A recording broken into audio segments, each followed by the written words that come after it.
আলোচনার বিষয় প্রখ্যাত সাহিত্যিক ও ভাষাবিদ তথা প্রাবন্ধিক সৈয়দ মুজতবা আলী রচিত পঞ্চতন্ত্র প্রবন্ধ গ্রন্থ। এই প্রবন্ধ গ্রন্থে প্রবেশের পূর্বে জেনে নেব প্রাবন্ধিক সৈয়দ মুজতবা আলীর পরিচয়। প্রখ্যাত সাহিত্যিক ও ভাষাবিদ সৈয়দ মুজতবা আলী অবিভক্ত বাংলাদেশের সিলেট জেলার অন্তর্গত করিমগঞ্জে 1904 খ্রিস্টাব্দের 13 সেপ্টেম্বর জন্মগ্রহণ করেন। বর্তমানে এই অঞ্চলটি আসামের অন্তর্ভুক্ত। সৈয়দ মুজতবা আলীর রচনাসমূহ। সৈয়দ মুজতবা আলী বাংলা, ইংরেজি ছাড়াও আরবি, ফার্সি, হিন্দি, সংস্কৃত, উর্দু, মারাঠি, গুজরাটি, জার্মান ইত্যাদি 15টি ভাষা জানতেন। প্রবন্ধ, ভ্রমণ কাহিনী, উপন্যাস ও রম্য রচনায় সিদ্ধহস্ত ছিলেন মুজতবা আলী। তাঁর ভ্রমণ সাহিত্যগুলি হল সৈয়দ মুজতবা আলীর প্রথম গ্রন্থ দেশে বিদেশে 1948 সালে দেশ পত্রিকায় ধারাবাহিকভাবে প্রকাশিত হয়। এছাড়াও তার অপর একটি উল্লেখযোগ্য ভ্রমণ কাহিনী হল মুসাফির। গ্রন্থটিতে ইংল্যান্ড ভ্রমণের কাহিনী বিন্যস্ত রয়েছে। রম্য রচনাগুলি রয়েছে, সেগুলো প্রশংসনীয়। তার এ জাতীয় রচনা গ্রন্থ হল পঞ্চতন্ত্র। প্রথম 1359 সালে প্রকাশিত হয়, দ্বিতীয় 1373 সালে প্রকাশিত হয়। এছাড়াও রয়েছে উল্লেখযোগ্য রম্য রচনা গ্রন্থ ধূপ ছায়া 1364, ভবঘুরে, দুহারা 1372 খ্রিস্টাব্দ। সৈয়দ মুজতবা আলীর ছোট গল্পগুলো রয়েছে, সেগুলোর মধ্যে অন্যতম হল চাচা কাহিনী 1359। গল্পরস ও রমণীয়তা দুই আছে এই গল্পটিতে। চাচা চরিত্রটি তার অনন্য সাধারণ সৃষ্টি। এই গ্রন্থে 11টি গল্প আছে, সেগুলি হচ্ছে স্বয়ংবরা, কর্নেল, মা জননী, তীর্থহীনা, বেলতলাতে দুবার, বিধবা বিবাহ, রাক্ষসী, পাদটিকা, পুনশ্চ এবং বেঁচে থাকো সর্দিকাশি ইত্যাদি। সৈয়দ মুজতবা আলীর উপন্যাসগুলো। ঔপন্যাসিক হিসেবেও সৈয়দ মুজতবা আলীর কৃতিত্ব যথেষ্ট। তার লেখা উপন্যাসগুলি হল অবিশ্বাস 1361, শবনম 1367, শহর ইয়ার 1376 এবং তুলনাহীনা। সৈয়দ মুজতবা আলীর প্রবন্ধ গ্রন্থ। প্রাবন্ধিক ও গদ্য রচয়িতা হিসেবে সৈয়দ মুজতবা আলীর খ্যাতি সর্বাধিক।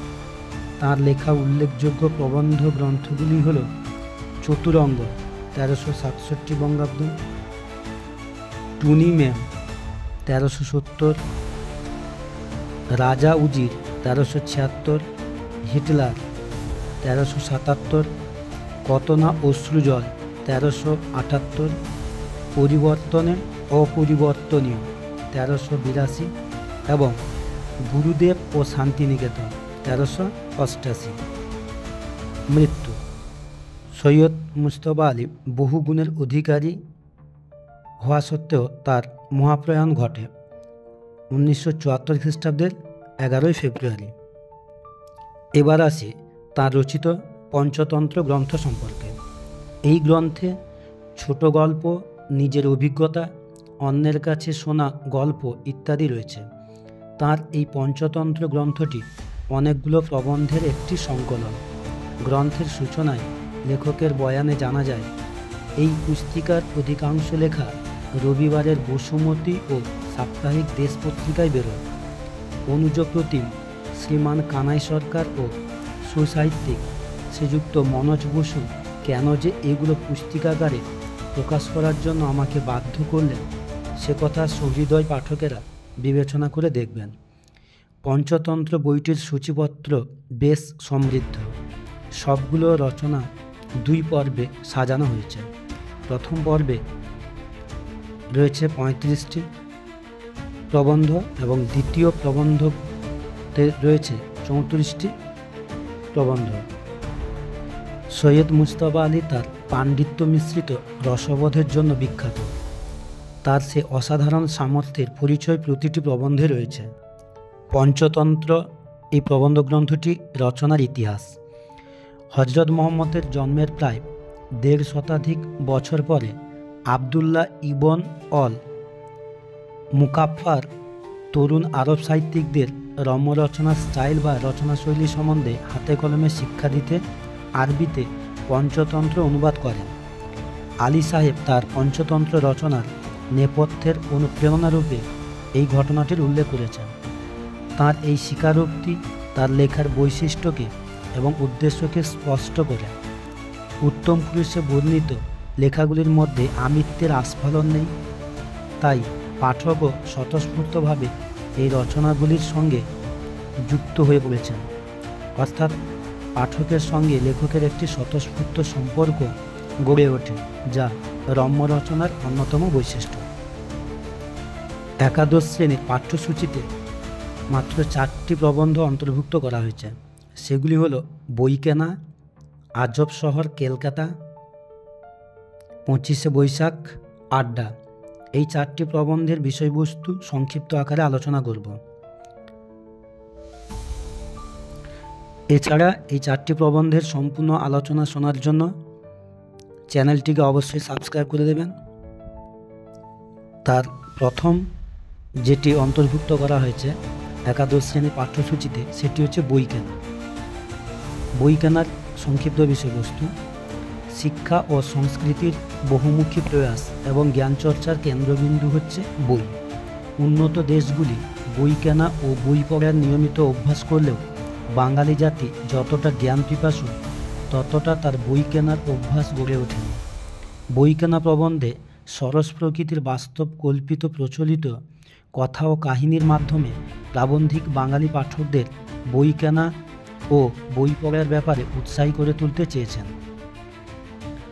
বই কেনার রচনাটিতে বাঙালি জাতির পাঠ বিমুখ স্বভাব, বই কেনার প্রতি অনীহাকে সৈয়দ মুজতবা আলী শ্লেষাত্মক ভঙ্গিতে আক্রমণ করেছেন। জ্ঞান পিপাসু বাঙালির বই কেনার অনীহাকে তিনি প্রবন্ধের পরিশেষে ব্যঙ্গাত্মক ভঙ্গিতে আরব্য উপন্যাসের গল্পের দ্বারা ব্যাখ্যা করেছেন, যে গল্পে হেকিম নিজের মৃত্যুর প্রতিশোধ নিতে রাজার বইয়ের পাতার কোণে মাখিয়ে রাখে বিষ এবং পাতা উল্টানোর সময় রাজার আঙুল মারফত সেই বিষ মুখে প্রবেশ করে। বিষক্রিয়ায় রাজার মৃত্যু ঘটে। সৈয়দ মুজতবা আলীর অভিমত, বাঙালির বই কেনার প্রতি বৈরাগ্য দেখে মনে হয় সে যেন গল্পটা জানে, আর মরার ভয়ে বই কেনা, বই পড়া ছেড়ে দিয়েছেন। এরপরে আসব আজব শহর কলকাতা। আজব শহর কলকাতা প্রবন্ধে প্রাবন্ধিক সরস ভঙ্গিমায় শহর কলকাতার বৈচিত্র্যময়তার পরিচয় দিয়েছেন। কখনো সেখানে উঠে এসেছে বাঙালিদের ফরাসি সাহিত্যের প্রতি আগ্রহ, কখনো ফরাসিদের কলকাতায় এসে ভাষা প্রচারের প্রচেষ্টার কথা, কখনো বা হিটলারের মতো গুরুগম্ভীর বিষয়, কখনো আবার বরজলালদের মতো মজাদার চরিত্রের কথা। সব মিলিয়ে রচনার নির্ভেজাল সরস ভাষারীতি, কাহিনী বুননের অনন্যতায় হঠাৎই প্রবন্ধের ইতি টানা। আজব শহর কলকাতার আজগুবি কাণ্ড কারখানার বর্ণনায় প্রবন্ধটি অভিনব হয়ে উঠেছে। পাঠ্য আজব শহর কলকাতা প্রবন্ধে প্রাবন্ধিক হাস্যরসাত্মকভাবে কলকাতা শহরের নানা আজব দিককে তুলে ধরেছেন পাঠকের কাছে। কখনো কলকাতার বুকে এক ফ্রেঞ্চ বুক শপের বর্ণনা, কখনো প্রাবন্ধিকের অর্থহীন ফরাসি শুনে মেম সাহেবের ভূয়সী প্রশংসা, কখনো বাঙালি ছেলে ফরাসি পাঠের ইচ্ছা ইত্যাদি নানাবিধ বর্ণনা আড্ডার মেজাজে ফুটিয়ে তুলেছেন প্রাবন্ধিক। শেষে অন্য একদিন আবার হবে এই অজুহাতে হঠাৎই শেষ করেছেন প্রবন্ধটি। এরপরে আসব 25শে বৈশাখ। সৈয়দ মুজতবা আলী ছিলেন বিশ্বভারতীর আবাসিক ছাত্র। তিনি রবীন্দ্রনাথকে দেখেছিলেন খুব কাছ থেকে, পেয়েছিলেন গুরুদেবের সান্নিধ্য। তারপর তার সারা জীবনটাই হয়ে উঠেছিল রবীন্দ্রময়। রবীন্দ্রনাথের প্রতি শ্রদ্ধা জ্ঞাপনের উদ্দেশ্যেই 25শে বৈশাখ প্রবন্ধটি রচনা করেন। প্রাবন্ধিক আলী সাহেব বিশ্বকবির সঙ্গে ব্যক্তিগত সম্পর্কের খাতিরে তাকে খানিক ভিন্ন দৃষ্টিভঙ্গি থেকে দেখতে চেয়েছেন। বিশ্বশ্রেষ্ঠ গল্পকার, নাট্যকার, কবি, ঔপন্যাসিক, বৈয়াকরণদের থেকে এগিয়ে রেখেছেন রবীন্দ্রনাথকে। তবে তার সর্বোৎকৃষ্ট সৃষ্টি বলে অভিহিত করলেন রবীন্দ্রনাথের গানকে। সুর ছাড়াও শব্দচয়ন, ভাষার গাম্ভীর্য ইত্যাদি দিক থেকে বিচার করে রবীন্দ্রসঙ্গীতকে নটরাজের নৃত্যরত মূর্তির সঙ্গে তুলনা করলেন, যা অপরিবর্তনীয় এবং চিরন্তন। রবীন্দ্রনাথের গানের অখণ্ড রূপটি ব্যাখ্যা করার মধ্যে দিয়েই তা গাওয়ার আদর্শ পদ্ধতিটিও প্রবন্ধকার বলে গিয়েছেন। রবীন্দ্রনাথের গানের শব্দ, অর্থের গভীরতা, সুর সব মিলে এমন এক ঐন্দ্রজালিক অবস্থার সৃষ্টি হয় যে শ্রোতার কাছে মৃত্তিকাই হয়ে ওঠে স্বর্গরাজ্যের থেকেও অধিক মহাময়। এই অলৌকিকতার জন্যই সৈয়দ মুজতবা আলীর কাছে রবীন্দ্রনাথ হয়ে ওঠেন সৃষ্টির জাদুকর বিশ্বকর্মা মাহাত্ম্য। 25শে বৈশাখ প্রবন্ধটিতে যদিও আপাতভাবে রম্য রচনার রসত্বতা, ব্যাপকার্থে ব্যঞ্জনা, ব্যঙ্গাত্মক ভাবনা, ভঙ্গি এবং অনুপস্থিত, তবুও এটি গভীর ভাবদর্শন মণ্ডিত কোনো প্রবন্ধ নয়। সরল ভাষা দ্বারা সামান্য উপমা প্রয়োগের মাধ্যমে সারল্যের সঙ্গে রবীন্দ্রনাথ সম্পর্কিত গুরুগম্ভীর বক্তব্যগুলিকে পরিবেশন করার গুণেই 25শে বৈশাখ প্রবন্ধটিও রম্য রচনা হয়ে উঠতে পেরেছে। সুহৃদয় পাঠক পাঠিকাকে রবীন্দ্রনাথ বিষয়ক ভিন্ন বিশ্লেষণ শুনে রাগ না করার পরামর্শ দিয়ে যে বৈঠকি ঢঙে প্রাবন্ধিক তার বক্তব্য শুরু করেন, তাতে প্রবন্ধটি যে শেষ পর্যন্ত রবীন্দ্রনাথের অখণ্ড রূপ বর্ণনায় উপনীত হবে, তা পাঠককালীন সৈয়দ মুজতবা আলী আলোচনার ভার পাঠককে একবারও অনুভব করান না।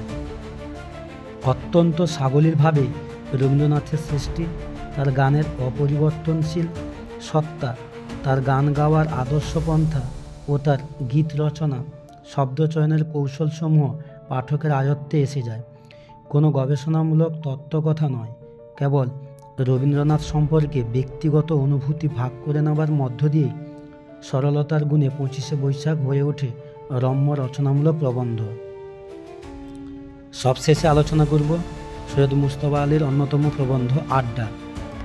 ভোজন রসের ন্যায় আড্ডা রসের ক্ষেত্রেও শ্রেষ্ঠত্বের বিচার অসম্ভব।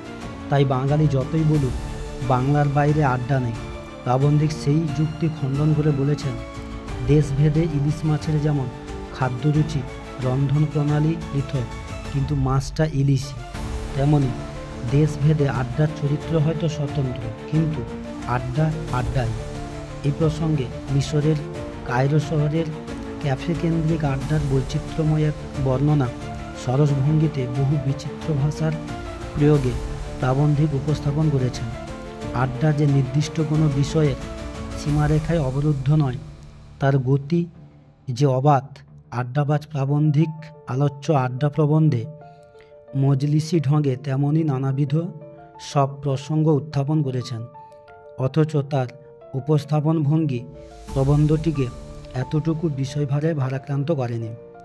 পাঠ্য আড্ডা প্রবন্ধে অতীব সরস ও মজলিসি ভঙ্গিমায় প্রাবন্ধিক বাঙালির আড্ডার সঙ্গে পৃথিবীর অন্যান্য দেশের আড্ডার তুলনা করতে গিয়ে রঙ্গব্যঙ্গপূর্ণ নানা প্রসঙ্গ তুলে এনেছেন।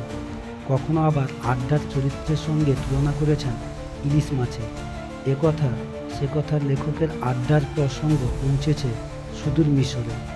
মিশরীয় ক্যাফের সভ্যদের বর্ণনায় কিংবা মিশরীয়দের আড্ডার বর্ণনায় কখনো তুলনা এনেছেন বিশ্ব সাহিত্যের আন্তর্জাতিক ব্যক্তিত্বদের, তাও বুদ্ধিদীপ্ত ভঙ্গিমায়। সব কিছুই রম্য রচনার বৈশিষ্ট্যকে সমর্থন করেছে। পরিশেষে বলা যায়, লঘুধর্মী শ্লেষাত্মক কিন্তু সমৃদ্ধ এই রচনাগুলি এক একটি অত্যুৎকৃষ্ট রম্য নিবন্ধ রচনার সবকটি শর্তই পূরণ করেছে। তাই রম্য কাহিনী হিসেবে সৈয়দ মুজতবা আলীর পঞ্চতন্ত্র গ্রন্থ থেকে সংকলিত আমাদের পাঠ্য প্রবন্ধগুলি সার্থক।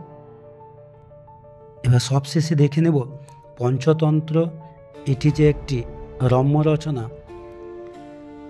সেই রম্য রচনা বিষয়টি কি না, হিউমার হলো নির্মল হাস্যরস। এটি জীবনের অপ্রীতিকর অসুন্দর দিকটিকে অত্যন্ত সহানুভূতির সঙ্গে উপস্থাপিত করে হিউমারিস্ট যাদের নিয়ে হাস্যরস সৃষ্টি করেন তাদের থেকে নিজেকে কখনো বিচ্ছিন্ন বলে মনে করেন না।